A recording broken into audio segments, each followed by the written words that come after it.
ಮಗಿಗೆ ಒಂದು ಸ್ವಲ್ಪ ನರದು ಸ್ವಲ್ಪ ಸಮಸ್ಯೆ ಅಂತ ಹೇಳುತ್ತಲ್ಲ, ನಿಜನಾ? ಹಾಂ, ಪ್ರಶ್ನೆ ಇದಿದೆ.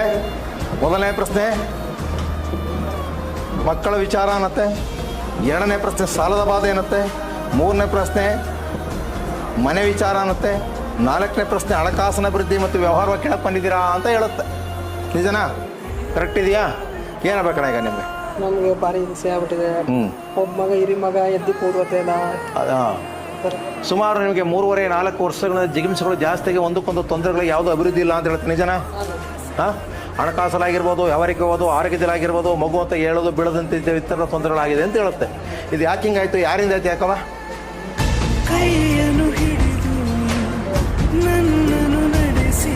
ಮಗಿಗೆ ಒಂದು ಸ್ವಲ್ಪ ನರದು ಸ್ವಲ್ಪ ಸಮಸ್ಯೆ ಅಂತ ಹೇಳುತ್ತಲ್ಲ, ನಿಜನಾ? ಹಾಂ, ನೋಡಮ್ಮ, ಅದು ಕೊಟ್ಟರೆ ಇಂಪ್ರೂವ್ಮೆಂಟ್ ಆಗುತ್ತೆ. ಯಾವುದೋ ಒಂದು ದೇವ್ರು ಕುಸ್ತಾ ಇದೆ ಅಂತ ಹೇಳುತ್ತೆ. ನಿಮ್ಗೆ ಯಾವ ದೇವ್ರು ಕೈ ಬಿಟ್ಟಿದ್ದೀರಿ ನೀವು?